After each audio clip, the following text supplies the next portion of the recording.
Hello दोस्तों, मैं अमर हमारे एजुकेशनल प्लेटफॉर्म ज्ञान मंत्र पर आप सभी का स्वागत करता हूं। सीटेट को क्वालिफाई करने का सबसे बड़ा मूल मंत्र मैं आपको बता ही चुका हूं। सीटेट को क्वालिफाई करने का सबसे बड़ा मूल मंत्र है सीटेट द्वारा कराए गए प्रीवियस ईयर क्वेश्चन पेपर को सोल्व करना।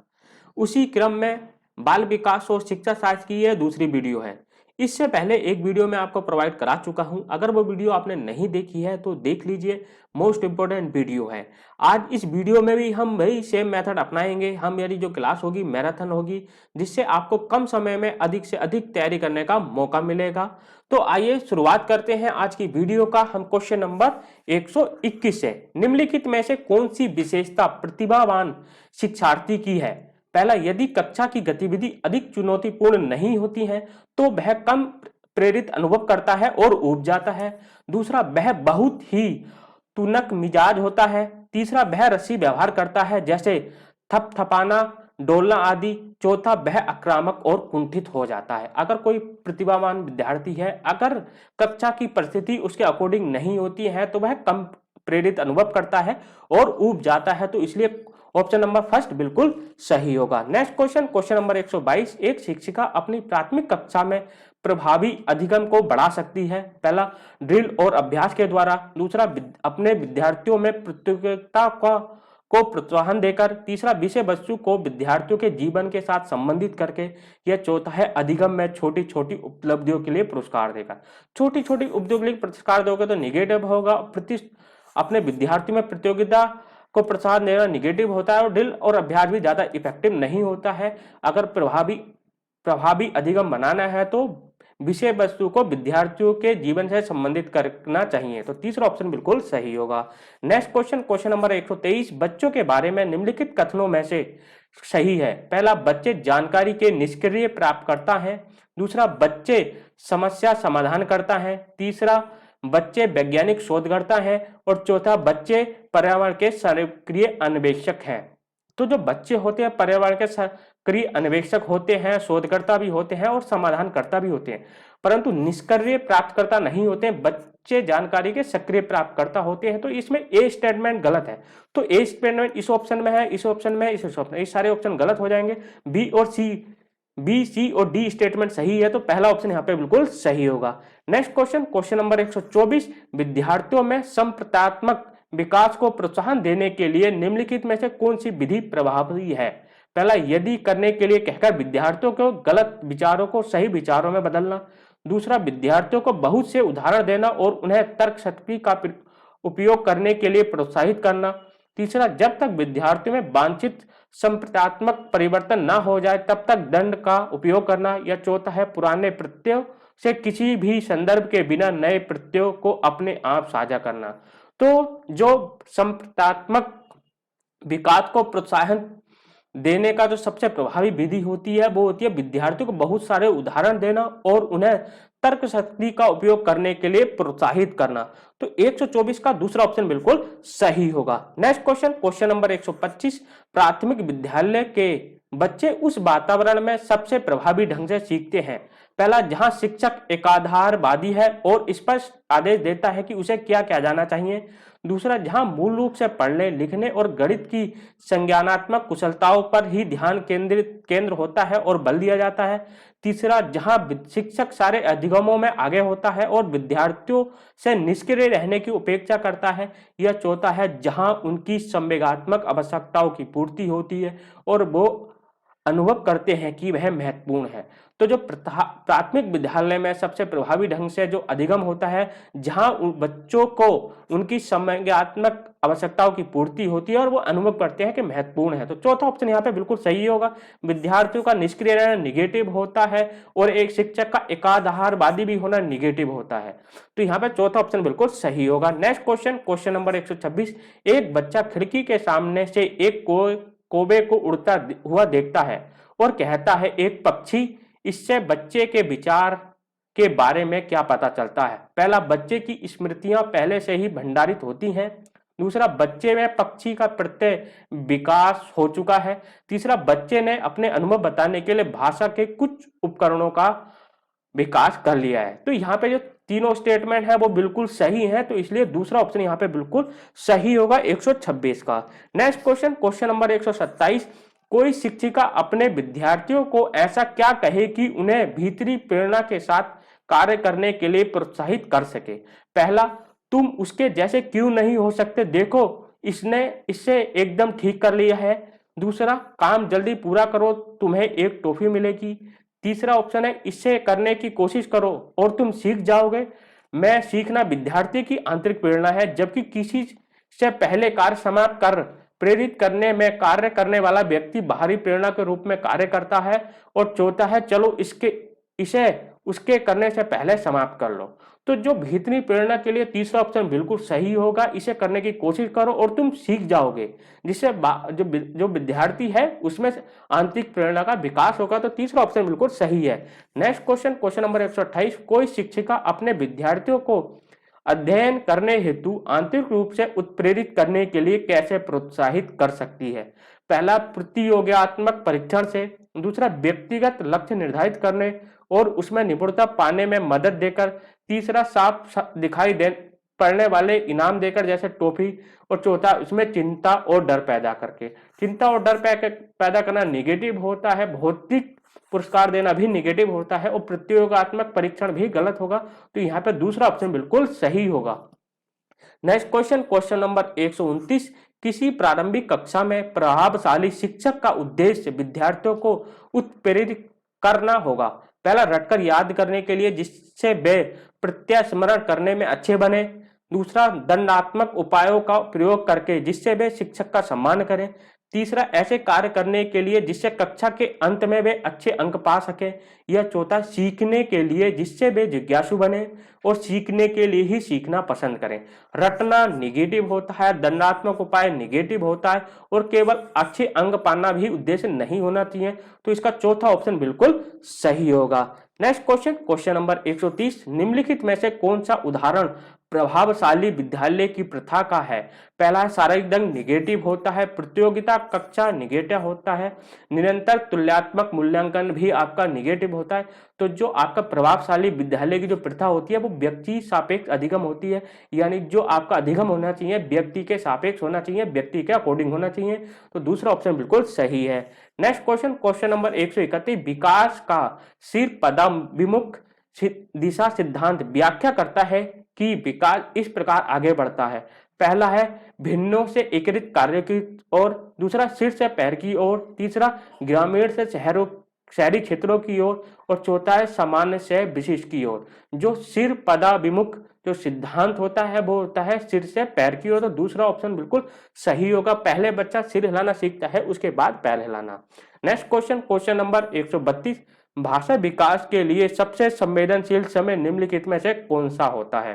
पहला है मध्य बचपन का समय। दूसरा, वयस्कावस्था। तीसरा, प्रारंभिक बचपन का समय। या चौथा, जन्म पूर्व का समय। जो भाषा विकास का सबसे संवेदनशील समय माना जाता है वो प्रारंभिक बचपन का समय माना जाता है। तो तीसरा ऑप्शन बिल्कुल सही होगा।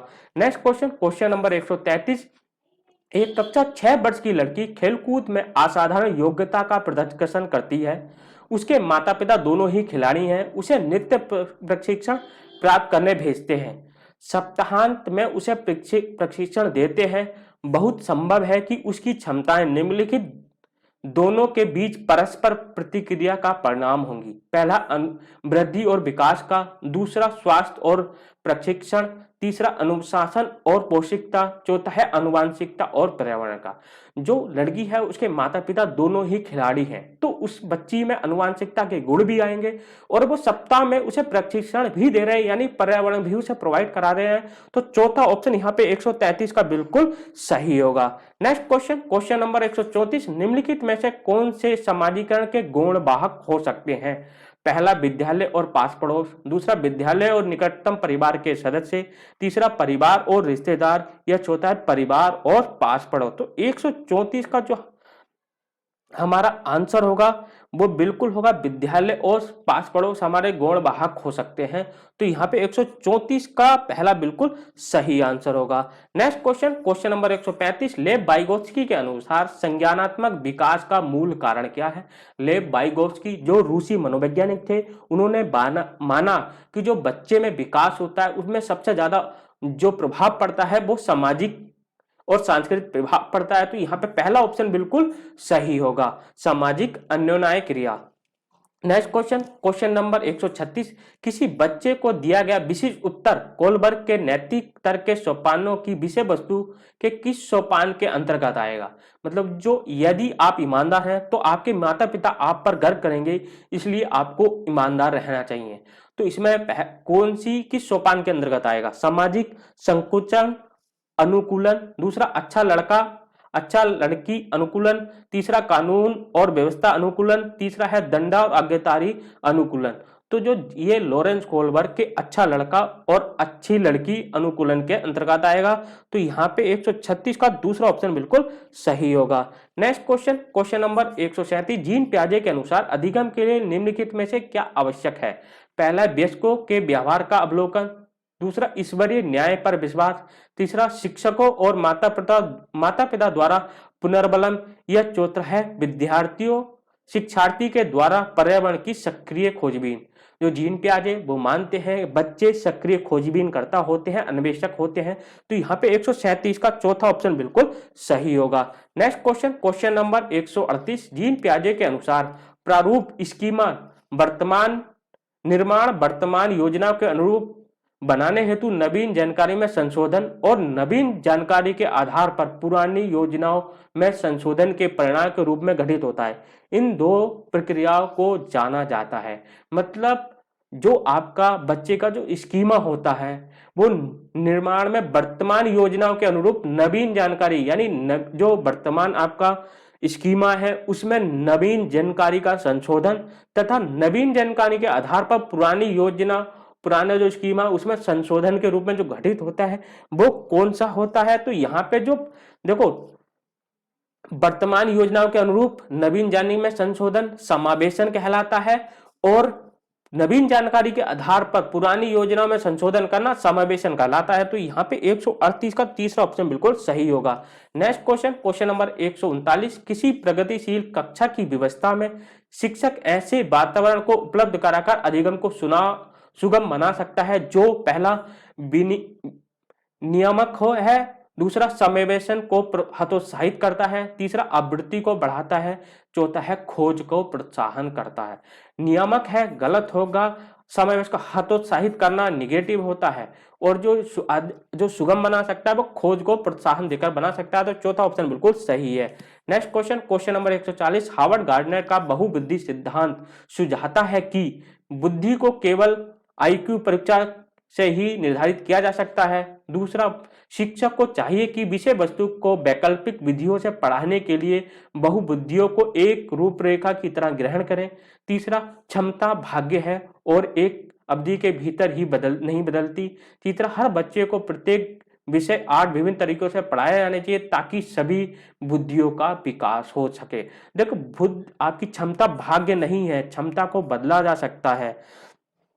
और दूसरा, हर बच्चे को 8 तरीकों से पढ़ाना भी आपका निगेटिव होगा और केवल बुद्धि को केवल बुद्धिलिप्त आईक्यू से ही निर्धारित किया जा सकता है, ये भी गलत होगा। तो शिक्षक को चाहिए, हार्वर्ड गार्डनर ने बहुबुद्धि सिद्धांत दिया, उन्होंने माना कि बच्चे में बहुत प्रकार की बुद्धियां होती हैं। तो जो यहाँ पे दूसरा ऑप्शन होगा वो 140 का वो बिल्कुल सही होगा। शिक्षक को चाहिए कि विषय वस्तु को वैकल्पिक विधियों से पढ़ाने के लिए बहुबुद्धियों को एक रूपरेखा की तरह ग्रहण करें। तो दूसरा ऑप्शन यहाँ पे बिल्कुल सही होगा। नेक्स्ट क्वेश्चन, क्वेश्चन नंबर 141, कोई 5 साल की लड़की टी शर्ट की तरह तह करते हुए अपने आप से बातें करती है। लड़की द्वारा प्रदर्शित व्यवहार के संदर्भ में निम्नलिखित में से कौन सा कथन सही है? पहला, जीन पियाजे इसे अकेंद्रित भाषा कहेगा और लेव वाइगोत्स्की इसकी व्याख्या बच्चे के द्वारा निजी भाषा से अपनी क्रियाओं को नियमित करने के प्रयासों के रूप में करेगा। हाँ, बिल्कुल सही है। जो जीन पियाजे कहते हैं कि जो लड़की अपने आप से बातें कर रही है तय करते हुए, शीशा को देखते हुए, वह अकेंद्रित भाषा होती है। और लेव वाइगोत्स्की का मानना है कि वो निजी भाषा अपनी क्रियाओं को नियमित करने के लिए कर रही है, यानी स्वयं नियमन के लिए कर रही है। तो यहाँ पे पहला ऑप्शन बिल्कुल सही होगा। नेक्स्ट क्वेश्चन, क्वेश्चन नंबर 142 लिंग है। पहला शारीरिक संरचना, दूसरा सहज गुण, तीसरा सामाजिक संरचना या चौथा जैविक सत्ता। जो लिंग होता है वो सामाजिक संरचना होता है। तीसरा ऑप्शन बिल्कुल सही है। नेक्स्ट क्वेश्चन, क्वेश्चन नंबर 143 लेव वाइगोत्स्की के समाज संरचना सिद्धांत में दृढ़ विश्वास रखने वाले शिक्षक के नाते आप अपने बच्चों के आकलन के लिए निम्नलिखित में से किस विधि को वरीयता देंगे? लेव वाइगोत्स्की के अकॉर्डिंग मानवीकृत परीक्षण, दूसरा तथ्यों पर आधारित प्रत्यास्मरण के प्रश्न, तीसरा वस्तु परक बहुविकल्पीय प्रश्नों के प्रकार या चौथा है सहयोगी प्रोजेक्ट। तो लेव वाइगोत्स्की मानते हैं जो बच्चा सीखता है वो सहयोग से सीखता है, तो चौथा ऑप्शन बिल्कुल सही होगा। नेक्स्ट क्वेश्चन, क्वेश्चन नंबर 144 अपनी कक्षा की व्यक्तिगत विभिन्नताओं से निपटने के लिए शिक्षक को चाहिए कि पहला, बच्चों को उनके अंकों के आधार पर अलग कर उन्हें नामित करे, दूसरा, बच्चों से बातचीत करे और उनके दृष्टिकोण को महत्व दे, तीसरा, विद्यार्थियों के लिए कठोर नियमों को लागू करे, या चौथा, शिक्षण और आकलन के समान और मानक तरीके हो। हर बच्चे में व्यक्तिगत भिन्नताएं होती हैं, तो सभी के लिए मानक और समान तरीके नहीं हो सकते। कठोर नियमों को बनाना निगेटिव होगा और अंकों के आधार पर उन्हें नामित करना भी निगेटिव होगा। तो एक जो व्यक्तिगत विभिन्नताओं से निपटने के लिए बच्चों से बातचीत करे और उनके दृष्टिकोण को महत्व देना चाहिए, तो दूसरा ऑप्शन बिल्कुल सही है। नेक्स्ट क्वेश्चन, क्वेश्चन नंबर 145 आकलन उद्देश्य होता है यदि इससे विद्यार्थियों और शिक्षकों को प्रतिपुष्टि फीडबैक प्राप्त हो, दूसरा, यह केवल एक बार वर्ष के अंत में हो, तीसरा, विद्यार्थियों की उपलब्धियों में अंतर करने के लिए तुलनात्मक मूल्यांकन किया जाए, तीसरा, इससे विद्यार्थियों में भय और तनाव का संचार हो। विद्यार्थियों में भय और तनाव का संचार करना निगेटिव होता है और तुलनात्मक मूल्यांकन भी निगेटिव होता है। वर्ष के केवल एक बार अंत में ना हो, सतत और व्यापक मूल्यांकन होना चाहिए। तो जो आकलन उद्देश्य होता है यदि इससे विद्यार्थियों और शिक्षकों को प्रतिपुष्टि यानी फीडबैक मिलता है, तो पहला ऑप्शन बिल्कुल सही है। नेक्स्ट क्वेश्चन, क्वेश्चन नंबर 146 राष्ट्रीय पाठचर्या की रूपरेखा 2005 के अनुसार शिक्षक की भूमिका होती है सुविधादाता की, तो तीसरा ऑप्शन यहाँ पे बिल्कुल सही होगा। नेक्स्ट क्वेश्चन, क्वेश्चन नंबर 147 अनुसंधान बताते हैं कि एक विविध कक्षा में अपने विद्यार्थियों से शिक्षिका की अपेक्षाएं विद्यार्थियों के अधिगम का एकमात्र निर्धारक होती हैं, के साथ संबंधित नहीं की जानी चाहिए, पर कोई प्रभाव नहीं छोड़ती हैं, पर महत्वपूर्ण प्रभाव छोड़ती हैं। तो जो विविध कक्षा में विद्यार्थियों से शिक्षा की जो अपेक्षाएं होती हैं वो विद्यार्थियों के अधिगम पर महत्वपूर्ण प्रभाव छोड़ती हैं, तो चौथा ऑप्शन बिल्कुल सही होगा 147 का। नेक्स्ट क्वेश्चन, क्वेश्चन नंबर 148 विशेष आवश्यकता वाले बच्चों को शामिल करना चाहिए। पहला, जिनमें अक्षमता ना हो उन बच्चों के लिए हानिकारक है, दूसरा, विद्यालयों पर भार बढ़ेगा, तीसरा, शिक्षक के प्रति दृष्टिकोण विषय वस्तु और धारणा परिवर्तन की अपेक्षा रखता है, तीसरा, एक काल्पनिक लक्ष्य है। तो जो विशेष आवश्यकता वाले बच्चे हैं उन्हें शामिल करना विद्यालय में ये काल्पनिक लक्ष्य नहीं हो सकता। समावेशी शिक्षा का उद्देश्य यही है, विद्यालयों पर भार भी नहीं बढ़ेगा और उन्हें के लिए हानिकारक भी नहीं होगा। शिक्षण के प्रति दृष्टिकोण विषय वस्तु और धारण परिवर्तन की अपेक्षा रखना है, यानी विशेष आवश्यकता वाले बच्चों को विद्यालय में शामिल करना चाहिए। जो समावेशी शिक्षा का मूल उद्देश्य ही यही है, तो इसलिए तीसरा ऑप्शन बिल्कुल सही होगा। नेक्स्ट क्वेश्चन, क्वेश्चन नंबर 149 विविध प्रकार की सामाजिक, आर्थिक और सांस्कृतिक पृष्ठभूमि के बच्चों से युक्त कक्षा सभी विद्यार्थियों के अधिगम अनुभवों को बढ़ाती है। यह कथन है सही है क्योंकि बच्चे अपने साथियों से अनेक कौशल सीखते हैं, दूसरा सही है क्योंकि इससे कक्षा अधिक श्रेणीबद्ध दिखाई देती है, तीसरा गलत है क्योंकि यह अनावश्यक स्पर्धा की ओर ले जाता है, तीसरा गलत है क्योंकि यह बच्चों के लिए दुविधा उत्पन्न कर सकता है और वे स्वयं को अलग थलग महसूस करते हैं। तो जो विविध प्रकार की सामाजिक, आर्थिक, सांस्कृतिक पृष्ठभूमि के बच्चे होते हैं उन्हें सभी विद्यार्थियों के अनुभव को बढ़ाती है। ये कथन सही है क्योंकि बच्चे होते हैं अपने साथियों से अनेक कौशल सीखते हैं, तो पहला ऑप्शन बिल्कुल सही होगा। नेक्स्ट क्वेश्चन, क्वेश्चन नंबर 150 सुनने में असमर्थ बच्चा पहला, केवल अकादमिक शिक्षा से लाभ नहीं उठा पाएगा, उसे उसके स्थान पर व्यावसायिक शिक्षा दी जानी चाहिए। तीसरा, नियमित विद्यालय में बहुत अच्छा कर सकता है यदि उसे उपयुक्त सुविधा और साधन उपलब्ध कराएं। तीसरा, नियमित विद्यालय में अपने सहपाठियों के समान कभी प्रदर्शन नहीं कर सकेगा। तीसरा, श्रवण असमर्थता वाले बच्चों के विद्यालय में ही भेजा जाना चाहिए, नियमित विद्यालय में नहीं। जो सुनने में असमर्थ बच्चा है उन्हें नियमित विद्यालय में बहुत अच्छा कर सकता है वह, यदि उसे उपयुक्त सुविधा और साधन उपलब्ध कराने चाहिए। समावेशी शिक्षा का उद्देश्य ही यही है। तो यहाँ पे दूसरा ऑप्शन बिल्कुल सही है। नेक्स्ट क्वेश्चन, क्वेश्चन नंबर 151, अपने चिंतन में अवधारणात्मक परिवर्तन लाने हेतु विद्यार्थियों को सक्षम बनाने के लिए शिक्षक को उन बच्चों को पुरस्कार देना चाहिए जिन्होंने अपने चिंतन में परिवर्तन किया है। दूसरा, बच्चों को स्वयं चिंतन के लिए हतोत्साहित करना चाहिए और उनसे कहना चाहिए कि वे शिक्षक की बातों को सुने और उनका पालन करें। व्याख्यान के रूप में व्याख्या करनी चाहिए या फिर स्पष्ट और आश्वस्त करने वाली व्याख्या देनी चाहिए और तथा विद्यार्थियों के साथ चर्चा करना चाहिए। पुरस्कार देना आपका निगेटिव में आता है और हतोत्साहित करना निगेटिव में, केवल व्याख्यान देना भी निगेटिव में आता है। तो अपने चिंतन में अवधारणात्मक परिवर्तन लाने हेतु विद्यार्थियों को सक्षम बनाने के लिए शिक्षक को स्पष्ट आश्वस्त करने वाली व्याख्या देनी चाहिए और विद्यार्थियों के साथ आपकी चर्चा करनी चाहिए। तो चौथा ऑप्शन यहाँ पे बिल्कुल सही है। नेक्स्ट क्वेश्चन, क्वेश्चन नंबर 152, प्राथमिक विद्यालय के कक्षा कक्ष के संदर्भ में सक्रिय बद्धता का अर्थ क्या है? पहला, याद करना, प्रत्यास्मरण और सुनना। तीसरा, शिक्षक का अनुकरण और नकल करना। तीसरा, जांच पड़ताल, प्रश्न पूछना और वाद विवाद करना। तीसरा, शिक्षक द्वारा दिए गए उत्तरों की नकल करना। नकल करना आपका सक्रिय नहीं होगा, अनुकरण नकल करना निगेटिव होता है, याद करना निगेटिव होता है। यहाँ पे तो तीसरा ऑप्शन सही होगा कि जांच पड़ताल, प्रश्न और वाद विवाद करना। नेक्स्ट क्वेश्चन, क्वेश्चन नंबर 153, बच्चे तब सर्वाधिक सृजनशील होते हैं जब वे किसी गतिविधि में भाग लेते हैं। पहला, शिक्षक की डांट से बचने के लिए निगेटिव होता है। दूसरों के सामने अच्छा करने के दबाव में आकर, दबाव नहीं होना चाहिए बच्चे में, अपनी अभिरुचि से पुरस्कार के लिए निगेटिव होता है। अपनी रुचि से जब बच्चे किसी गतिविधि में भाग लेते हैं तो सर्वाधिक सृजनशील होते हैं। तो तीसरा ऑप्शन बिल्कुल सही होगा। Next question, question number 154, Bharat में अधिकांश कक्षाएं बहुभाषी होती हैं, इससे शिक्षक द्वारा डैश के रूप में देखा जाना चाहिए। परेशानी गलत होगा, समस्या भी नहीं होती है बहुभाषिकता से और बाधा भी नहीं होती है। बहुभाषी कक्षाएं या बहुभाषिकता जो कक्षा के लिए एक संसाधन का कार्य करती है। बच्चे अपने सहपाठियों से बहुत कुछ सीख सकते हैं, अलग अलग भाषा के शब्दों को, अलग अलग संस्कृतियों को सीख सकते हैं, तो वो संसाधन के रूप में होनी चाहिए। तो तीसरा ऑप्शन बिल्कुल सही है। नेक्स्ट क्वेश्चन, क्वेश्चन नंबर 155, शिक्षार्थियों द्वारा की गई गलतियां और त्रुटियां। पहला, बच्चों को कमजोर और उत्कृष्ट चिन्हित करने के अच्छे अवसर हैं। दूसरा, शिक्षक और शिक्षार्थियों की असफलता की सूचक हैं।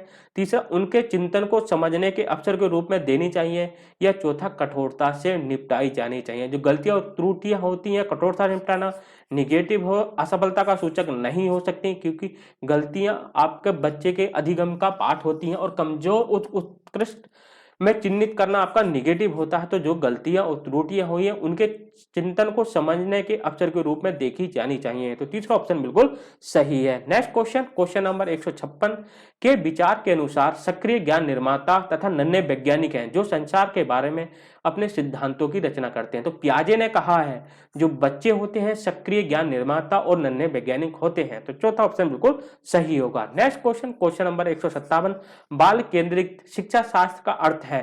पहला, बच्चों को नैतिक शिक्षा देना। दूसरा, बच्चों को शिक्षक का अनुगमन और अनुकरण करने के लिए कहना। तीसरा, बच्चों की अभिव्यक्ति और उनकी सक्रिय भागीदारी को महत्व देना। और चौथा, बच्चों को पूर्ण रूप से स्वतंत्रता देना। तो जो बाल केंद्रित शिक्षा का उद्देश्य है वो बच्चों की अभिव्यक्ति और उनकी सक्रिय भागीदारी को महत्व देना। तो तीसरा ऑप्शन बिल्कुल सही होगा। नेक्स्ट क्वेश्चन, क्वेश्चन नंबर 158, जटिल परिस्थितियों को संसाधित करने में शिक्षक बच्चों की सहायता कर सकता है। पहला, प्रतियोगिता को बढ़ावा देकर और सबसे पहले कार्य पूरा करने वाले बच्चों को पुरस्कार देकर। दूसरा, कोई भी सहायता न देकर जिससे बच्चे अपने आप निर्वाह करना सीखें। तीसरा, उस पर एक भाषण देकर या कार्य को छोटे हिस्सों में बांटने के निर्देश लिखकर। तो जहां 59 का होगा वो बिल्कुल चौथा बिल्कुल सही होगा। जटिल परिस्थितियों को आप आसान संसाधित कैसे कर सकते हैं? कार्य को छोटे छोटे हिस्सों में बांटकर। तो चौथा ऑप्शन बिल्कुल सही है। नेक्स्ट क्वेश्चन, क्वेश्चन नंबर 159, शिक्षार्थियों से यह अपेक्षा करना कि ज्ञान को उसी रूप में पुनः प्रस्तुत कर देंगे जिससे जिस रूप में उन्होंने उसे ग्रहण किया है। अच्छा है क्योंकि यह शिक्षक के लिए आकलन के लिए सरल है। तीसरा, एक प्रभावी आकलन युक्ति है। तीसरा, समस्यात्मक है क्योंकि व्यक्ति अनुभवों की व्याख्या करते हैं और ज्ञान को ज्यों का त्यों पुनः उत्पादित नहीं कर सकते। तीसरा, अच्छा है क्योंकि जो भी हमारे मन में है हम उसे उस रिकॉर्ड कर सकते हैं। तो जो विद्यार्थियों से अपेक्षा करना है जैसा उन्होंने सीखा है उसे ही वैसे ही प्रस्तुत करना है, ये आपका गलत होगा क्योंकि बच्चा जो सीखेगा उसे अपने विचारों में अपनी अभिव्यक्ति के रूप में प्रकट करेगा, तो वो समस्यात्मक है। यानी तीसरा बिल्कुल सही होगा क्योंकि जो जैसा उसने सीखा वो वैसा प्रकट नहीं कर पाएगा, पुनरावृत्ति नहीं कर पाएगा, बच्चा अपने अपने शब्दों में उस चीज को व्याख्या करेगा। तो तीसरा ऑप्शन बिल्कुल सही है। नेक्स्ट क्वेश्चन, क्वेश्चन नंबर 160, जब शिक्षार्थियों को समूह में किसी समस्या पर चर्चा का अवसर दिया जाता है तब उनके सीखने का वक्र बेहतर होता है, स्थिर होता है, अवनत होता है या चौथा आपका समान रहता है। तो जब बच्चों को किसी समस्या पर चर्चा करने का अवसर देखते है तो जो उनका समूह में जब किसी चीज को कार्य करते हैं तो जो सीखने का वक्र होता है वो बेहतर होता है, बच्चे एक दूसरे के सहयोग से सीखता है। तो पहला ऑप्शन बिल्कुल सही होगा। नेक्स्ट क्वेश्चन, क्वेश्चन नंबर 161, विकास की गति एक व्यक्ति से दूसरे में भिन्न होती है किंतु यह डैश के नमूनों का अनुगमन करती है। हाँ, हर किसी में व्यक्तिगत विभिन्नताएं होती हैं, हर किसी में जो विकास की गति होती है एक दूसरे भिन्न होती है, परंतु वो एक क्रमबद्ध और व्यवस्थित अनुगमन करती है। बच्चे में जो पहले विकास होगा वो शैशवावस्था ही होगा, उसके बाद बाल्यावस्था, फिर किशोरावस्था, फिर वयस्कावस्था होगी। तो ये क्रमबद्ध है, एक सुव्यवस्थित है। तो चौथा ऑप्शन बिल्कुल यहाँ पे 161 का बिल्कुल सही होगा। नेक्स्ट क्वेश्चन, क्वेश्चन नंबर 162, विकास के लिए निम्नलिखित में से कौन सा एक उचित है? पहला, विकास जन्म के साथ प्रारंभ होता है और समाप्त होता है। दूसरा, सामाजिक सांस्कृतिक संदर्भ विकास में एक महत्वपूर्ण भूमिका का निर्वाह करता है। तीसरा, विकास एकल आयामी है। या चौथा, विकास पृथक होता है। विकास पृथक नहीं होता, ये गलत है, एक आयामी भी नहीं होता, विकास बहुआयामी होता है। और विकास जन्म से लेकर मृत्यु तक चलता रहता, तो पहला ऑप्शन भी गलत होगा। जो लेव वाइगोत्स्की मानते हैं जो बच्चे में विकास होता है वो सामाजिक सांस्कृतिक संदर्भ में होता है और बच्चे के विकास में सामाजिक सांस्कृतिक संदर्भ एक महत्वपूर्ण भूमिका निर्वाह करता है। तो दूसरा ऑप्शन बिल्कुल सही होगा। नेक्स्ट क्वेश्चन, क्वेश्चन नंबर 163, व्यक्तियों में एक दूसरे से विभिन्नता क्यों होती है? पहला, वातावरण के प्रभाव के कारण। दूसरा, जन्मजात विशेषताओं के कारण।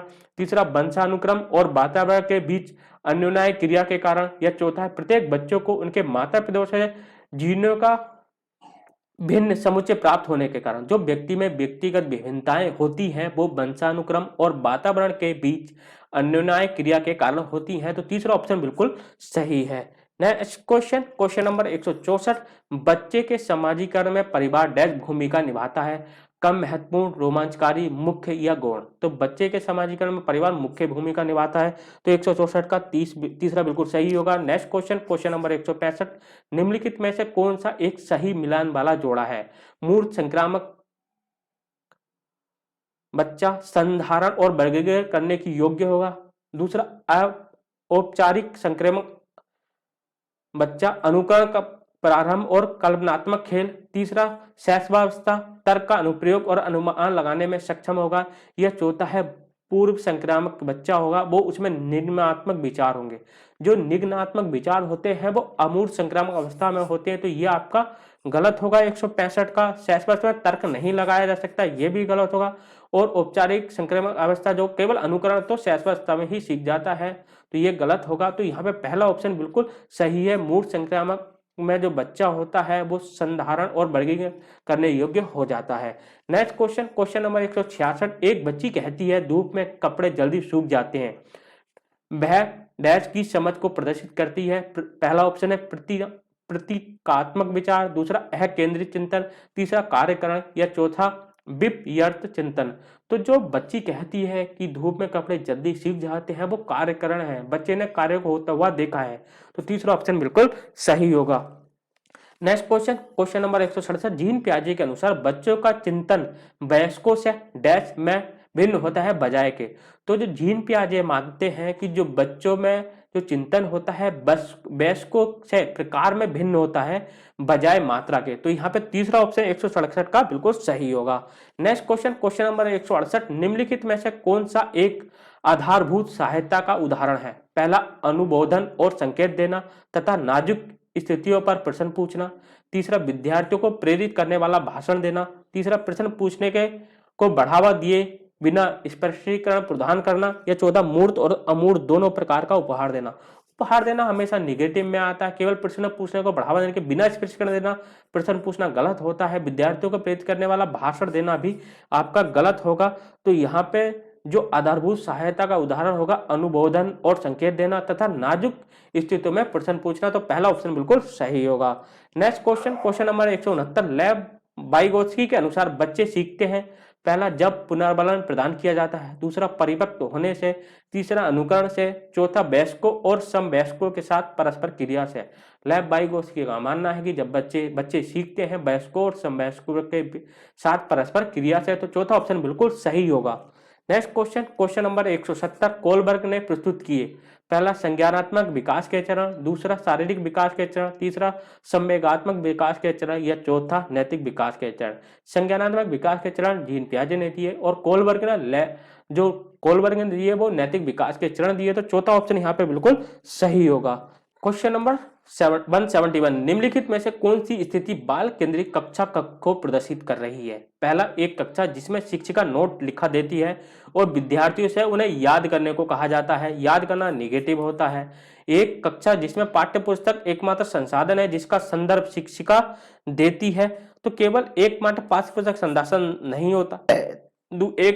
तीसरा, एक कक्षा जिसमें विद्यार्थी समूह में बैठे हों और शिक्षिका बारी बारी से प्रत्येक समूह में जा रही है। या चौथा, एक कक्षा जिसमें शिक्षार्थियों का व्यवहार शिक्षिका द्वारा दिए जाने वाले पुरस्कार और दंड से संचालित होता है। तो दंड और पुरस्कार देना निगेटिव होता है। तो बाल केंद्रित शिक्षा का जो प्रदर्शित होता है एक कक्षा जिसमें शिक्षार्थी समूह में बैठे होते हैं और शिक्षिका बारी बारी से प्रत्येक समूह में जाती है। तो तीसरा ऑप्शन यहाँ पे बिल्कुल सही होगा। नेक्स्ट क्वेश्चन, क्वेश्चन नंबर 172, बुद्धि है। पहला, सामर्थ्यों का एक समुच्चय। दूसरा, एक अकेला और जातीय विचार। तीसरा, दूसरों के अनुकरण करने की योग्यता। या चौथा, एक विशिष्ट योग्यता। जो बुद्धि होती है सामर्थ्यों का एक समुच्चय होती है। तो पहला ऑप्शन बिल्कुल सही है। नेक्स्ट क्वेश्चन, क्वेश्चन नंबर 173, भाषा विकास के लिए प्रारंभिक बचपन काल डैश कम महत्वपूर्ण है, अमहत्वपूर्ण है। तीसरा, अति संवेदनशील होता है। या चौथा, निरपेक्ष होता है। तो भाषा विकास के लिए प्रारंभिक बचपन का काल अति संवेदनशील होता है। तो यहाँ पे तीसरा ऑप्शन बिल्कुल सही होगा। नेक्स्ट क्वेश्चन, क्वेश्चन नंबर 174, एक सह शिक्षक कक्ष में लड़कों से शिक्षक यह कहता है लड़के बनो, लड़कों की तरह व्यवहार मत करो। यह टिप्पणी पहला, जातीय भेदभाव का परिचायक है। दूसरा, लड़के लड़कियों के साथ व्यवहार का एक अच्छा उदाहरण है। तीसरा, लड़के लड़कियों में भेदभाव की रूढ़िवादिता धारणा प्रस्तुत करती है। या चौथा, लड़कियों पर लड़कों के जीव वैज्ञानिक महत्वता को उजागर करती है। तो एक सह कक्षा है मतलब जिसमें लड़के और लड़कियां एक साथ पढ़ते हैं। अगर उसमें शिक्षक यह कहता है कि लड़कों की तरह बनो, लड़की की तरह व्यवहार मत करो, तो शिक्षक के मन में मानसिक रूढ़िवादिता है। तो यहाँ पे तीसरा ऑप्शन बिल्कुल सही होगा कि लड़के लड़कियों में भेदभाव की रूढ़िबद्ध धारणा प्रकट करती है। तीसरा ऑप्शन बिल्कुल सही है। नेक्स्ट क्वेश्चन, क्वेश्चन नंबर 175, आकलन। पहला, बच्चों को लेबल करने, नाम देने और वर्गीकृत करने की अच्छी रणनीति है। दूसरा, बच्चों में प्रतियोगात्मक भावना को सक्रिय रूप से बढ़ावा देना है। तीसरा, सीखने को सुनिश्चित करने के लिए तनाव और दबाव की उत्पन्न करना है। या चौथा, सीखने में सुधार का एक तरीका है। जो आकलन होता है कभी भी उसका उद्देश्य तनाव या दबाव की उत्पन्न करना नहीं होता है और प्रतियोगात्मक भावना भी विकसित करना नहीं होता, लेवलिंग करना भी आपका नहीं होता। जो आकलन का उद्देश्य होता है सीखने में सुधार का एक तरीका होता है। तो चौथा ऑप्शन बिल्कुल सही है 175 का। नेक्स्ट क्वेश्चन, क्वेश्चन नंबर 176, निम्नलिखित में से कौन सा एक कथन समावेशन का सबसे अच्छा वर्णन करता है? पहला, यह विश्वास है कि बच्चों को अपनी योग्यता के अनुसार अलग किया जाना चाहिए। दूसरा, यह एक विश्वास है कि कुछ बच्चे कभी नहीं सीख सकते। तीसरा, यह एक दर्शन है सभी बच्चों को नियमित विद्यालय प्रणाली में समान शिक्षा प्राप्त करने का अधिकार है। चौथा है, यह एक दर्शन है कि विशेष बच्चे ईश्वर के विशेष उपहार होते हैं। तो अलग करना निगेटिव होता है, बच्चे कुछ सीख नहीं सकते, ये भी गलत है। बच्चे सर्व हर बच्चा हर कुछ सीख सकता है। और जो विशेष बच्चे ईश्वर के विशेष उपहार है, ये भी नहीं होता। समावेशन का अर्थ होता है कि हर बच्चे को एक नियमित विद्यालय में पढ़ने का अधिकार है। तो यहाँ पे तीसरा ऑप्शन बिल्कुल सही होगा। नेक्स्ट क्वेश्चन, क्वेश्चन नंबर 177, वंचित वर्ग की पृष्ठभूमि के बच्चों को शिक्षा प्रदान करने के लिए शिक्षक को चाहिए, पहला उन्हें बहुत सा लिखित कार्य दे, दूसरा उनके विषय में अधिक जानकारी जुटाने का प्रयास करे, उन्हें कक्षा में होने वाली चर्चा में शामिल करे, तीसरा है उन्हें कक्षा में अलग बैठाए, चौथा है उन पर ध्यान ना दे क्योंकि वे दूसरे शिक्षार्थियों के साथ अन्य अथाह क्रिया नहीं कर सकते। तो वंचित वर्ग की पृष्ठभूमि से बच्चे आए हैं, उन्हें बहुत सारा लिखित कार्य देना निगेटिव हो, कक्षा में अलग बैठाना भी निगेटिव होगा, उन पर ध्यान देना जरूरी होता है तो ध्यान ना दे, चौथा ऑप्शन भी गलत होगा। तो यहाँ पे दूसरा ऑप्शन बिल्कुल सही होगा। नेक्स्ट क्वेश्चन, क्वेश्चन नंबर 178, निम्नलिखित में से कौन सा व्यवहार बच्चे की अधिगम निर्योग्यता की पहचान करता है, पहला मनोभाव का जल्दी जल्दी बदलना यानी मूड स्विंगिंग, तीसरा अपमानजनक व्यवहार, तीसरा बा को डा, बास को सा और 21 को 12 लिखना, चौथा है कम अवधान विस्तार और उच्च शारीरिक गतिविधियां। जो अधिगम निर्योग्यता होती है वो मनोभाव का जल्दी जल्दी बदलना होता है, तो पहला ऑप्शन बिल्कुल सही है। नेक्स्ट क्वेश्चन, क्वेश्चन नंबर 179, एक बच्चा जो आंशिक रूप से देख सकता है, पहला बिना किसी विशेष प्रावधान के उसे नियमित विद्यालय में डालना चाहिए, तीसरा उसे शिक्षा नहीं देनी चाहिए क्योंकि वह उसके किसी काम नहीं आएगी, तीसरा उसे अलग संस्थान में डालने के लिए आवश्यकता होती है, या चौथा विशेष प्रावधान करते हुए नियमित विद्यालय में रखना चाहिए। उसे देखो जो आंशिक रूप से बच्चा है उसे विशेष प्रावधान करते हुए नियमित विद्यालय में रखना चाहिए, तो यहाँ चौथा ऑप्शन बिल्कुल सही होगा। नेक्स्ट क्वेश्चन, क्वेश्चन नंबर 180, सीखना, पहला सीखने वालों के संवेगों से प्रभावित नहीं होता है, तीसरा संवेगों से सीख संबंध रखता है, तीसरा सीखने वालों के संवेगों से स्वतंत्र होता है, या चौथा सीखने वालों के संवेगों से प्रभावित होता है। तो सीखना होता है सीखने वाले संवेगों से प्रभावित होता है। अगर बच्चे में डर है तो वो सीख नहीं पाएगा, अगर उल्लास है उसमें उत्तेजना है ज्यादा तभी नहीं सीख पाएगा। तो जो संवेग होते हैं उनके अकॉर्डिंग ही बच्चा सीखता है, तो चौथा ऑप्शन यहाँ पे बिल्कुल सही होगा। नेक्स्ट क्वेश्चन, क्वेश्चन नंबर 161, बच्चों में ज्ञान की रचना करने और अर्थ का निर्माण करने की क्षमता होती है, इस परिक्षेप में एक शिक्षक की भूमिका, पहला संप्रेषण और विख्यातता की, दूसरा सुगमकर्ता की, तीसरा निर्देशक की, या चौथा तालमेल बैठाने की। तो जो शिक्षक की भूमिका होनी चाहिए वो सुगमकर्ता की होनी चाहिए, तो दूसरा ऑप्शन बिल्कुल सही है। नेक्स्ट क्वेश्चन, क्वेश्चन नंबर 182, निम्नलिखित इनमें से कौन सी विशेषता प्रतिभाशाली बच्चों की नहीं है, पहला उच्च आत्म क्षमता, दूसरा निम्न औषधीय मानसिक प्रक्रियाएं, तीसरा अंतर्दृष्टि पूर्वक समस्याओं का समाधान करना, तीसरा चौथा उच्चतर श्रेणी की मानसिक प्रक्रियाएं। जो विशेषता प्रभावशाली बच्चों की जो विशेषता नहीं है वो निम्न औषधीय मानसिक प्रक्रिया नहीं होती हैं, तो जो प्रतिभाशाली बचता है उसकी विशेषता होती है उच्च औषधीय मानसिक प्रक्रियाएं, तो दूसरा गलत होगा, तो यहाँ पे दूसरा ऑप्शन बिल्कुल सही है। Next question, question number 183, Kohlberg के सिद्धांत के पूर्व परंपरागत स्तर के अनुसार कोई नैतिक निर्णय लेते समय एक व्यक्ति निम्नलिखित में से किस तरफ प्रवृत्त होगा, पहला व्यक्तिगत आवश्यकताएं और इच्छाएं, दूसरा व्यक्तिगत मूल, तीसरा पारिवारिक अपेक्षाएं, तीसरा है अंतर्निहित संभावित दंड। तो यहाँ पे तीसरे का ऑप्शन बिल्कुल, चौथा ऑप्शन यहाँ पे बिल्कुल सही होगा। कोई जो पूर्व परंपरागत स्तर है उसमें अगर कोई निर्णय लेगा, जो बच्चा निर्णय लेगा वो अंतर्निहित संभावित दंड के अकॉर्डिंग लेगा कि अगर इस कार्य करने से कुछ है दंड तो नहीं मिलेगा। नेक्स्ट क्वेश्चन, क्वेश्चन नंबर 184, शिक्षार्थियों या अधिगमकर्ताओं की व्यक्तिगत विभिन्नताओं के संदर्भ में शिक्षक को चाहिए, पहला निगमनात्मक सिद्धांत के आधार पर समस्याओं का समाधान करना, दूसरा कलन विधि एल्गोरिथम का अधिकतर प्रयोग करना, तीसरा याद करने के लिए शिक्षार्थियों को तत्व उपलब्ध कराना, या चौथा विविध प्रकार की अधिगम परिस्थितियों को उपलब्ध कराना। तो जो अधिगमकर्ताएं होती हैं उसमें व्यक्तिगत विभिन्नताएं पाई जाती हैं, तो शिक्षक को चाहिए विविध प्रकार की अधिगम परिस्थितियों को उपलब्ध कराना, तो चौथा ऑप्शन बिल्कुल सही है। याद करना नेगेटिव, कलन विधि ये भी गलत होगा, निगमनात्मक पद्धति भी गलत होगा। क्वेश्चन नंबर 185, निम्नलिखित में से कौन सा बाल विकास का एक सिद्धांत नहीं है, पहला विकास के सभी क्षेत्र महत्वपूर्ण हैं, हाँ बिल्कुल होते हैं, सभी विकास कवनन और अनुभव की अंतःक्रिया का परिणाम होते हैं। हाँ, बिल्कुल होते हैं। सभी विकास और अधिगम एक समान गति से बढ़ते हैं। यह चौथा, सभी विकास एक क्रम का अनुपालन करते हैं। हाँ, विकास जो है सभी एक, जो बच्चे होते हैं सभी विकास के एक क्रम का अनुपालन करते हैं। तो जो 185 का तीसरा जो है वो गलत है। सभी विकास और अधिगम एक समान गति से बढ़ते हैं नहीं, बच्चे में व्यक्तिगत भिन्नताएं पाई जाती हैं। बच्चे अलग अलग विकास अलग अलग गति से बढ़ते हैं। तो यहाँ पर तीसरा ऑप्शन बिल्कुल सही होगा। नेक्स्ट क्वेश्चन, क्वेश्चन नंबर 186, निम्नलिखित में से कौन सा आकलन करने का सर्वाधिक उपयुक्त तरीका है? पहला, आकलन शिक्षण अधिगम में अंतर्निहित प्रक्रिया है। हाँ, बिल्कुल होता है। आकलन एक शैक्षिक सत्र में 2 बार करना चाहिए नहीं, गलत है। आकलन शिक्षक के द्वारा नहीं बल्कि किसी बाह्य एजेंसी के द्वारा करना चाहिए, ये भी गलत है। आकलन सत्र की समाप्ति पर करना चाहिए, ये भी गलत होगा। तो जो आकलन है शिक्षण अधिगम में अंतर्निहित प्रक्रिया है, तो पहला ऑप्शन बिल्कुल सही होगा। नेक्स्ट क्वेश्चन, क्वेश्चन नंबर 187, निम्नलिखित में से कौन सा सृजनात्मकता से संबंधित है? पहला, अभिसारी चिंतन, दूसरा सांवेगिक चिंतन, तीसरा अहवादी चिंतन, या चौथा अपसारी चिंतन। जो सृजनात्मकता होती है वो अपसारी चिंतन के कारण होती है, तो चौथा ऑप्शन बिल्कुल सही है। नेक्स्ट क्वेश्चन, क्वेश्चन नंबर 188, बच्चों के बारे में निम्नलिखित कथनों में से किस कथन से वाइगोत्स्की सहमत है? पहला है, बच्चे तब सीखते हैं जब उनके लिए आकर्षक प्रकार निर्धारित किए जाएं। दूसरा, बच्चों के चिंतन को तब समझा जा सकता है जब प्रयोगशाला में पशुओं पर प्रयोग किए जाएं। चौथा, बच्चे शैतान होते हैं और उन्हें दंड देकर नियंत्रित किया जाना चाहिए। या चौथा, बच्चे समवयस्कों और वयस्कों के साथ सामाजिक अंतःक्रियाओं के माध्यम से सीखते हैं। तो लेव वाइगोत्स्की उनका मानना है कि बच्चे समाज से समवयस्कों से सीखते हैं, तो यहाँ पे चौथा ऑप्शन बिल्कुल सही होगा।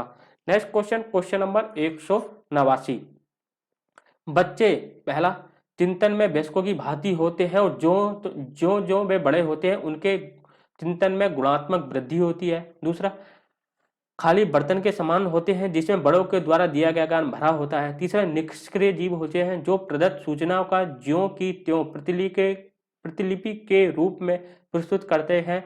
चौथा, जिज्ञासु प्राणी होते हैं जो अपने चारों ओर के जगत को खोजने के लिए अपने ही तर्कों और क्षमताओं का उपयोग करते हैं। तो 189 का जो चौथा ऑप्शन बिल्कुल सही है। जीन पियाजे मानते हैं कि बच्चे जिज्ञासु प्राणी होते हैं, बच्चे सक्रिय खोजकर्ता होते हैं, अपने अपने जगत अपने चारों ओर के खोजने अपना खोज करते हैं। तो चौथा ऑप्शन बिल्कुल सही है। नेक्स्ट क्वेश्चन, क्वेश्चन नंबर 190, बच्चों की त्रुटियों के बारे में निम्नलिखित में से कौन सा कथन सत्य है? पहला, बच्चों की त्रुटियां उनके सीखने का प्रक्रिया का अंग होती हैं। हाँ, बिल्कुल ये सही होता है। बच्चे तब त्रुटियां करते हैं जब शिक्षक सौम्य हो और उन्हें त्रुटियां करने पर दंड ना देता हो, गलत है। दंड ना देना ये तो आपका गलत ही है, दंड नहीं देना चाहिए, और त्रुटि के लिए दंड ना देता हो ये भी शिक्षक की जो भूमिका है उसे गलत साबित करता है। बच्चों की त्रुटियां शिक्षक के लिए महत्वहीन है, नहीं, ये गलत है। असावधानी के कारण बच्चे त्रुटियां करते हैं, ये नहीं, गले भी गलत है। जो त्रुटियां होती हैं वो सीखने का अभिन्न अंग होते हैं, तो यहाँ पे पहला ऑप्शन बिल्कुल सही होगा। नेक्स्ट क्वेश्चन, क्वेश्चन नंबर 151, अध्यापक को यह सुनिश्चित करना चाहिए कि उसकी कक्षा के सभी शिक्षार्थी अपने आपको स्वीकृत और सम्मानित समझे। इसके लिए शिक्षक को चाहिए कि पहला, वंचित पृष्ठभूमि से आने वाले बच्चों का तिरस्कार करे ताकि वे अनुभव करें कि उसे अधिक कठोर परिश्रम करना है, गलत। तिरस्कार करना नेगेटिव। उन शिक्षार्थियों का पता लगाएं जो अंग्रेजी बोल सकते हो और संपन्न घरों के हो तथा उन्हें आदर्श के रूप में प्रस्तुत करें, नहीं, ये भी गलत होगा। अपने शिक्षार्थियों की सामाजिक और सांस्कृतिक पृष्ठभूमि की जानकारी प्राप्त करें और कक्षा में विविध मतों को प्रोत्साहित करें, ये बिल्कुल सही स्टेटमेंट है। और कड़े नियम बनाए, ये भी गलत होगा। तो ये तीसरा ऑप्शन यहाँ पे बिल्कुल सही होगा। Next question, question number 192, Suresh सामान्य रूप से एक शांत कमरे में अकेले पढ़ना चाहता है जबकि मदन एक समूह में अपने मित्रों के साथ पढ़ना चाहता है। यह उनकी डैश विभिन्नता के कारण है। तो जो ये जो होता है कि सुरेश शांत कमरे में पढ़ना चाह रहा है, मदन एक समूह में पढ़ना चाह रहा है, तो जो उनकी अधिगम शैली के विभिन्नता के कारण है। तो दूसरा ऑप्शन यहाँ पे 192 का बिल्कुल सही होगा। Next question, question number 193, Bharat में भाषिक विभिन्नता बहुत है। हाँ, रियलिटी में बहुत है। इस संदर्भ में विशेषकर कक्षा 1 और 2 के प्राथमिक स्तर पर बहुभाषिक कक्षाओं के बारे में सर्वथा उपयुक्त कथन है। पहला, विद्यालयों में उन्हीं बच्चों को प्रवेश दिया जाए जिनकी मातृभाषा वही हो जो शिक्षा के लिए अपनाई जा रही हो, ये गलत होगा। शिक्षक को सभी भाषाओं को सम्मान करना चाहिए और सभी भाषाओं में अभिव्यक्ति के लिए बच्चों को प्रोत्साहित करना चाहिए। हाँ, बिल्कुल ये करना चाहिए। जो बच्चे कक्षा में मातृभाषा का प्रयोग करते हैं, अध्यापक उनकी उपेक्षा करनी चाहिए, ये गलत है। शिक्षार्थियों को अपनी मातृभाषा या स्थानीय भाषा का प्रयोग करने पर दंडित किया जाना चाहिए, नहीं। जो नवीन शिक्षा पद्धति आज की बाल केंद्रित शिक्षा है, वो ये मानती है कि जो कक्षा 1 से 5 तक की भाषा हो, वो उसकी मातृभाषा में हो। तो यहाँ पे दूसरा स्टेटमेंट बिल्कुल सही होगा। नेक्स्ट क्वेश्चन, क्वेश्चन नंबर 194, प्रकृति पोषण वाद विवाद में प्रकृति से क्या अभिप्राय है? पहला, जैविकीय विशिष्टताएं या वंशानुक्रम सूचनाएं। दूसरा, एक व्यक्ति की मूल प्रवृत्ति। तीसरा, भौतिक और सामाजिक संचार की जटिल शक्तियां। यह चौथा, हमारे आसपास का वातावरण। तो प्रकृति पोषण बाल विवाद में जो प्रकृति का जो अभिप्राय होता है वो होता है जैविकीय विशिष्टताएं और वंशानुक्रम सूचना से। जो बच्चे में विकास होता है वो प्रकृति यानी जो जैव के वंशानुक्रमण होता है, और प्रकृति का मतलब होता है आपका पर्यावरण से। तो यहाँ पे जो प्रकृति का अभिप्राय होता है वो वंशानुक्रम सूचना से होता है। तो पहला ऑप्शन बिल्कुल सही है। नेक्स्ट क्वेश्चन, क्वेश्चन नंबर 195, जनसंचार माध्यम समाजीकरण का एक महत्वपूर्ण माध्यम बनता जा रहा है। नीचे दिए गए कथनों में कौन सा सबसे उपयुक्त कथन है? पहला, समाजीकरण केवल माता पिता और परिवार के द्वारा द्वारा किया जाता है, ये गलत होगा। जनसंचार माध्यम की पहुंच बढ़ रही है और जनसंचार माध्यम अभिवृत्ति, मूल्य और विश्वासों को प्रभावित करते हैं। हाँ, बिल्कुल ये आज प्रभावित कर रहे हैं। बच्चे संचार के माध्यमों के साथ प्रत्यक्ष रूप से अंतःक्रिया नहीं कर सकते, करते हैं, गलत है ये। संचार माध्यम पदार्थों के विज्ञापन और विक्रय का एक अच्छा माध्यम है, ये भी गलत होगा। तो यहाँ पे दूसरा ऑप्शन बिल्कुल सही होगा। नेक्स्ट क्वेश्चन, क्वेश्चन नंबर 196, बच्चे किस प्रकार से सीखते हैं? नीचे दिए गए कथनों में से कौन सा प्रश्न के विषय के लिए सही नहीं है? बच्चे तब सीखते हैं जब वे संज्ञानात्मक रूप से तैयार होते हैं। हाँ, बिल्कुल। बच्चे अनेक प्रकार से सीखते हैं। हाँ, बिल्कुल सही है। बच्चे सीखते हैं क्योंकि वह स्वाभाविक रूप से प्रेरित होते हैं। हाँ, बिल्कुल। बच्चे केवल कक्षा में सीखते हैं, नहीं, बच्चे हर जगह सीखते हैं, जहाँ रहते हैं वहीं सीखते हैं। तो यहाँ पे ये वाला निगेटिव होगा, नेगेटिव ही पूछा है, तो चौथा ऑप्शन यहाँ पे बिल्कुल सही होगा। नेक्स्ट क्वेश्चन, क्वेश्चन नंबर 197, प्राथमिक विद्यालय शिक्षक को अपने विद्यार्थियों को अभिप्रेरित करने के लिए निम्नलिखित में से किस रणनीति को अपनाना चाहिए? पहला, प्रत्येक गतिविधि के प्रेरक के रूप में प्रोत्साहन, पुरस्कार और दंड का उपयोग करना चाहिए। दूसरा, बच्चों को उनकी रुचियों के अनुसार अपने लक्ष्य निर्धारित करने और उन्हें पाने के उद्यम में सहायता करना। तीसरा, पूरी कक्षा के लिए मानक लक्ष्य निर्धारित करना और उनकी उपलब्धि के आकलन के लिए कठोर मानदंड निर्धारित करना। चौथा, प्रत्येक शिक्षार्थियों में अंक लाने के लिए इस स्पर्धा को प्रोत्साहित करना। अंक लाने के लिए गलत होगा। आपका कठोर मानदंड निर्धारित करना गलत होगा। प्रोत्साहन, दंड का प्रयोग भी गलत होगा। तो जो प्राथमिक विद्यालय में जो अभिप्रेरित करने का सबसे अच्छा रणनीति होती है, बच्चों को उनकी रुचि के अनुसार अपने लक्ष्य निर्धारित करने और उन्हें पाने के उद्यम में सहायता करना। तो दूसरा ऑप्शन बिल्कुल सही होगा। नेक्स्ट क्वेश्चन, क्वेश्चन नंबर 198, निम्नलिखित में से कौन सा समाजीकरण का एक प्रमुख कारक होता है? परिवार होता है। तो 198 का 4 यहाँ पे बिल्कुल सही आंसर होगा। नेक्स्ट क्वेश्चन 199, बच्चों को समूह कार्य देना एक प्रभावशाली रणनीति है क्योंकि छोटे समूह में कुछ बच्चों को दूसरे बच्चों पर हावी होने की अनुमति होती है। दूसरा, सीखने की प्रक्रिया में बच्चे एक दूसरे से सीखते हैं और परस्पर सहायता भी करते हैं। तीसरा, बच्चे अपना काम जल्दी करने में असमर्थ होते हैं। या चौथा, इससे शिक्षक का काम कम हो जाता है। तो जो प्रभावी रणनीति होती है समूह कार्य देना, वो सीखने की प्रक्रिया में बच्चे एक दूसरे से सीखते हैं और परस्पर सहायता भी करते हैं। तो यहाँ पर दूसरा ऑप्शन बिल्कुल सही होगा। नेक्स्ट क्वेश्चन, क्वेश्चन नंबर 201, औसत बुद्धि वाला बच्चा यदि भाषा को पढ़ने एवं समझने में कठिनाई प्रदर्शित करता है तो यह संकेत करता है कि बच्चा डैश का लक्ष्य प्रदर्शित कर रहा है। भाषा को पढ़ने और समझने में आपका कर रहा है। तो यहाँ पे 200 का चौथा बिल्कुल सही होगा, पठन अक्षमता यानी डिस्लेक्सिया। तो यहाँ पे चौथा ऑप्शन बिल्कुल सही होगा। नेक्स्ट क्वेश्चन, क्वेश्चन नंबर 201, शैशवावस्था की अवस्था है जन्म से 2 वर्ष, जन्म से 3 वर्ष, जन्म 2 से 3 वर्ष या जन्म से 1 वर्ष। तो जो शैशवावस्था काल होता है वो जन्म से 2 वर्ष के लिए होता है। तो यहाँ पे पहला ऑप्शन बिल्कुल सही होगा। नेक्स्ट क्वेश्चन, क्वेश्चन नंबर 202, पियाजे के अनुसार 2 से 7 वर्ष के बीच का एक बच्चा संज्ञानात्मक विकास की पूर्व संक्रामक अवस्था में होता है। तो यहाँ पे चौथा ऑप्शन बिल्कुल सही होगा। संवेदीगामक अवस्था होती है वो 0 से 2 वर्ष की होती है। पूर्व संक्रामक अवस्था 2 से 7 वर्ष के लिए होती है। मूर्त संक्रामक 7 से 11 वर्ष के लिए होती है और औपचारिक संक्रामक 11 से प्लस के लिए होती है। तो यहाँ पे चौथा ऑप्शन बिल्कुल सही है, 2 से 7 वर्ष।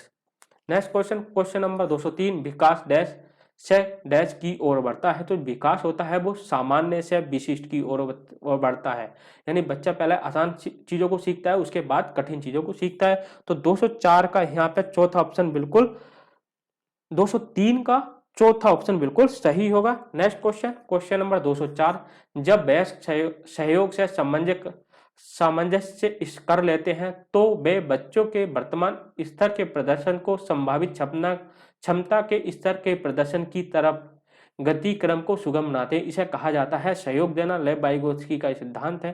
तो यहाँ पे 204 का पहला ऑप्शन बिल्कुल सही होगा। नेक्स्ट क्वेश्चन, क्वेश्चन नंबर 205, नवीन जानकारी को शामिल करने के लिए वर्तमान स्कीमा अवधारणा का जो बदलाव की प्रक्रिया होती है वो आत्मसातकरण कहलाती है। तो पहला ऑप्शन यहाँ पे बिल्कुल सही है।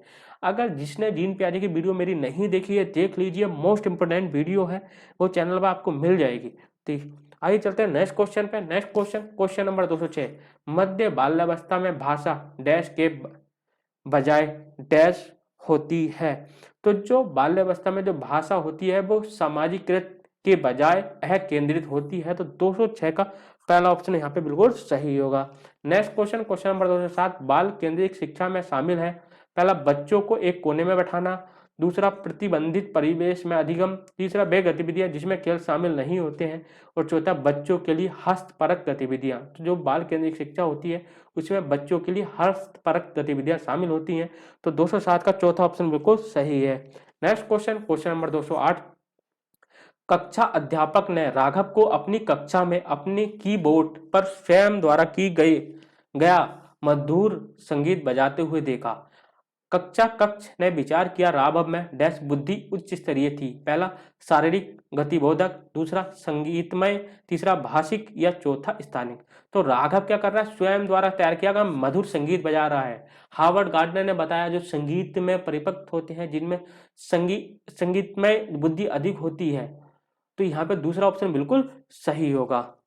नेक्स्ट क्वेश्चन, क्वेश्चन नंबर 209, एक शिक्षक यह समझता है कि स्वाभाविक रूप से लड़के गणित में लड़कियों से अच्छे हैं। यह दर्शाता है कि अध्यापक है, जेंडर पक्षपाती है, शिक्षाप्रद है, सही दृष्टिकोण वाला है या नीति परक है। शिक्षक मानता है कि लड़के अच्छे होते हैं गणित में, लड़कियां गलत होती हैं। यह जेंडर यानी लिंग पक्षपाती है। तो पहला ऑप्शन यहाँ पे बिल्कुल सही होगा। नेक्स्ट क्वेश्चन, क्वेश्चन नंबर 10, समावेशी शिक्षा मानती है कि हमें डैश के अनुरूप बदलना चाहिए। जो समावेशी शिक्षा मानती है जो व्यवस्था को बच्चे के अनुरूप बदलना चाहिए। तो पहला ऑप्शन यहाँ पे बिल्कुल सही है। नेक्स्ट क्वेश्चन, क्वेश्चन नंबर 221, निम्नलिखित में से कौन सा बच्चे के संवेगात्मक विकास के लिए सर्वाधिक उपयुक्त है। पहला, कक्षा कक्ष का प्रजातांत्रिक परिवेश। दूसरा, अध्यापकों की कोई भी सहभागिता नहीं क्योंकि यह माता पिता का कार्य है। तीसरा, कक्षा कक्ष का नियंत्रित परिवेश। या चौथा, कक्षा कक्ष का अधिकारवादी परिवेश। जो बच्चे के संवेगात्मक विकास के लिए सर्वाधिक उपयुक्त होता है वो कक्षा का प्रजातांत्रिक परिवेश होता है। बच्चे को प्रजातंत्र में रहना अच्छा लगेगा तो उसमें जो संवेगों का विकास होगा वो जल्दी होगा। तो पहला ऑप्शन यहाँ पे बिल्कुल सही होगा। नियंत्रित परिवेश गलत होता है कि बच्चे को आप नियंत्रित परिवेश में देंगे तो वो गलत होगा। अधिकारवादी भी नहीं होना चाहिए और यह माता पिता नहीं, ये सभी का कार्य होता है। तो पहला ऑप्शन बिल्कुल सही है। नेक्स्ट क्वेश्चन, क्वेश्चन नंबर 212, निम्नलिखित में से कौन सा एक उपयुक्त रचनात्मक आकलन कार्य नहीं है। पहला, खुले मुक्त वाले प्रश्न। दूसरा, परियोजना। तीसरा, अवलोकन। या चौथा, विद्यार्थियों का योग्यता क्रम निर्धारित करना। तो रचनात्मक आकलन का कार्य नहीं होता है विद्यार्थियों का योग्यता क्रम निर्धारित करना। तो यहाँ पे चौथा ऑप्शन बिल्कुल सही होगा 212 का। नेक्स्ट क्वेश्चन, क्वेश्चन नंबर 213, एक प्रभावशाली अध्यापिका होने के लिए यह महत्वपूर्ण है। पहला, पुस्तक के उत्तरों को लिखने पर बल देना। दूसरा, सामूहिक गतिविधि के बजाय व्यक्तिगत अधिगम पर ध्यान देना।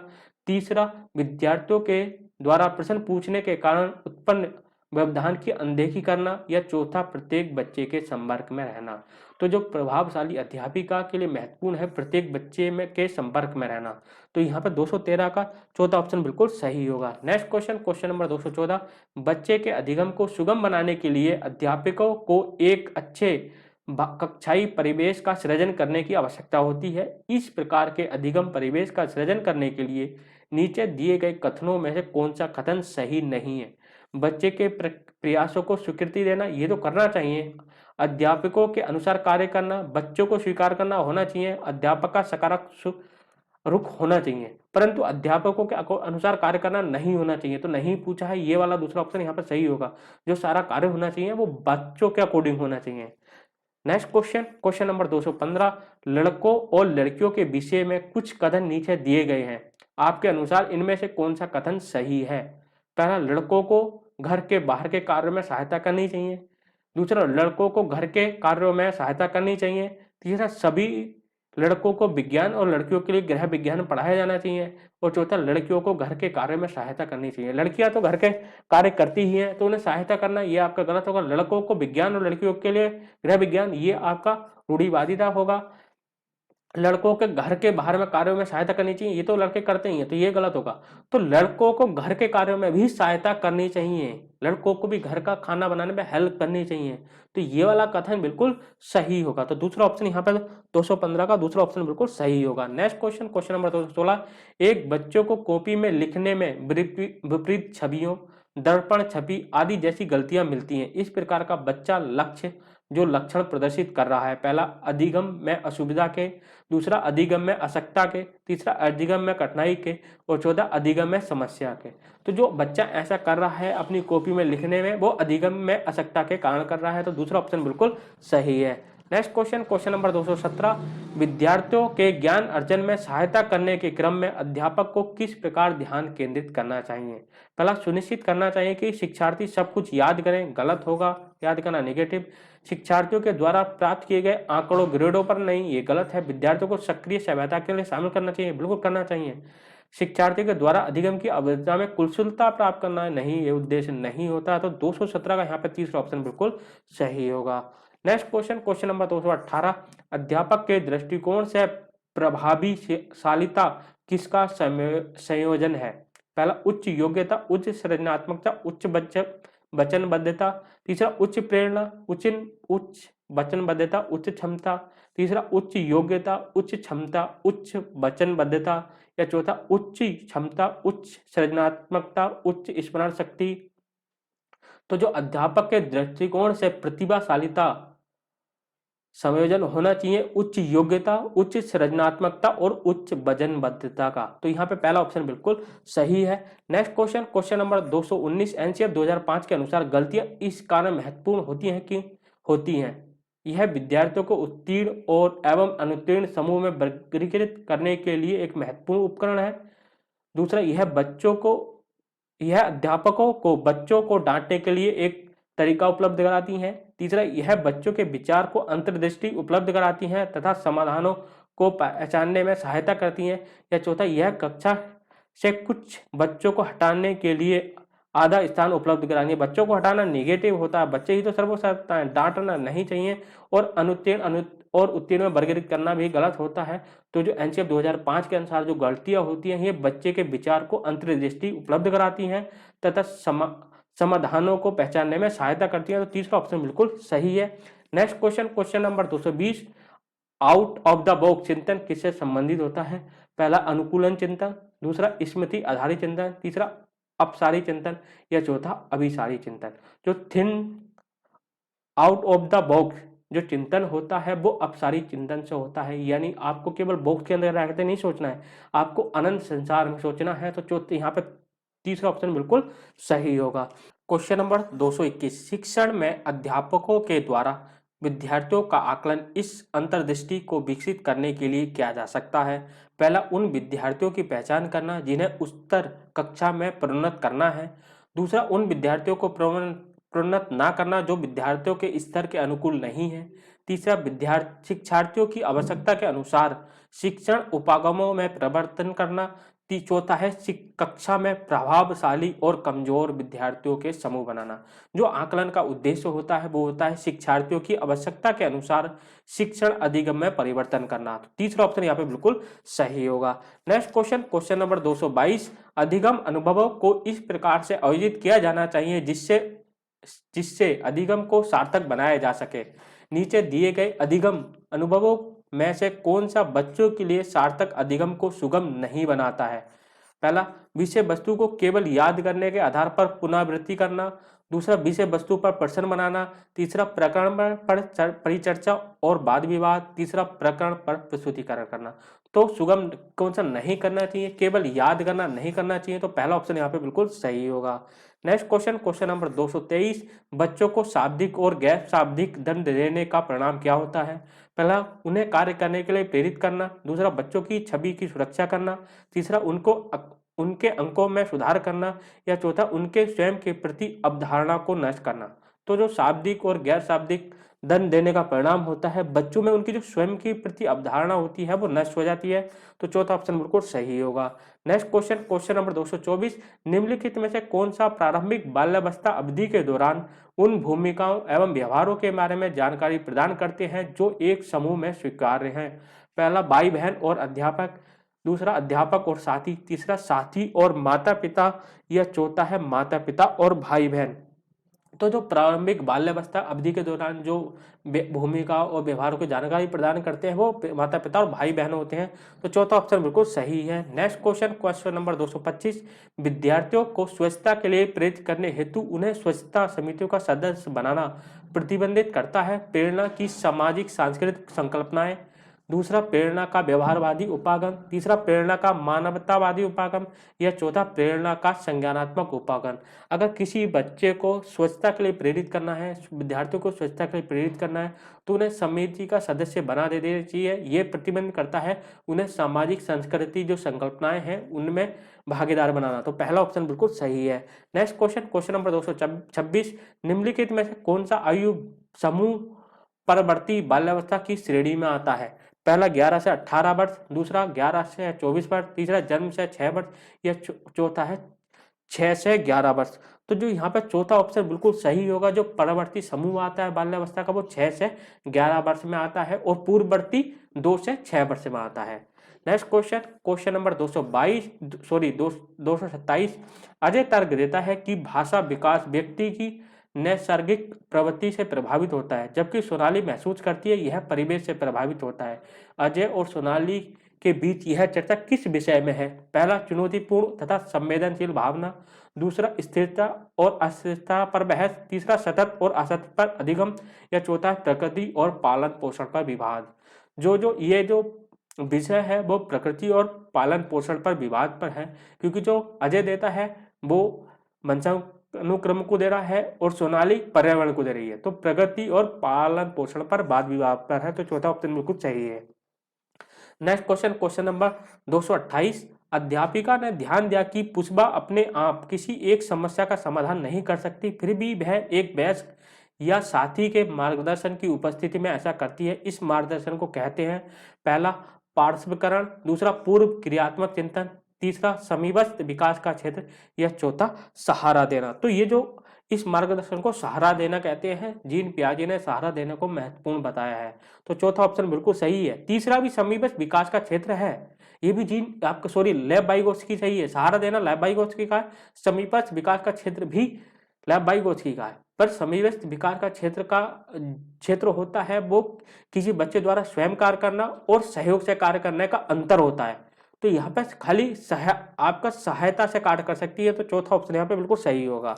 नेक्स्ट क्वेश्चन, क्वेश्चन नंबर 229, अध्यापिका ने एक कमेटी के प्रधान को सभापति के स्थान पर सभाध्यक्ष लिख दिया। यह संकेत करता है कि अध्यापिका, पहला, एक अधिक उपयुक्त परिभाषित शब्द का पालन करती है। दूसरा, भाषा पर अच्छा अधिकार रखती है। तीसरा, एक लिंग मुक्त भाषा का प्रयोग कर रही है। या चौथा, लिंग पूर्वाग्रह से ग्रसित है। तो जो अध्यापिका की है कमेटी को सभापति के स्थान पर सभाध्यक्ष लिख रही है, तो वह एक उपयुक्त पारिभाषिक शब्द का पालन कर रही है। तो पहला ऑप्शन यहाँ पे बिल्कुल सही होगा। नेक्स्ट क्वेश्चन, क्वेश्चन नंबर 230, सतत एवं व्यापक मूल्यांकन किस लिए आवश्यकता है? पहला, शिक्षण के साथ परीक्षण का तालमेल बैठाने के लिए। दूसरा, शिक्षा बोर्ड की जवाबदेही कम करने के लिए। तीसरा, जल्दी की जाने वाली गलतियों की तुलना में कम अंतराल पर की जाने वाली गलतियों को सुधारना, या चौथा यह समझाने के लिए कि अधिगम को किस प्रकार अवलोकन किया जाता है, दर्ज किया जाता है और सुधारा जाता है। तो जो चौथा आपका जो चौथा ऑप्शन यहाँ पे बिल्कुल सही होगा 230 का, कि सतत और व्यापक मूल्यांकन का इसलिए ही आवश्यकता है कि कैसे उसे अवलोकित करना है, कैसे दर्ज करना है और कैसे सुधारा जाना है। Next question number 231, Lawrence Kohlberg के सिद्धांत में कौन सा स्तर नैतिकता की अनुपस्थिति को सही अर्थ में सूचित करता है? तो जो लॉरेंस कोहलबर्ग का मानना है, जो बच्चा होता है, जो जिसका प्रथम स्तर होता है, उसमें बिल्कुल भी बच्चे में आपकी नैतिकता का स्तर नहीं होता, तो पहला ऑप्शन बिल्कुल सही होगा।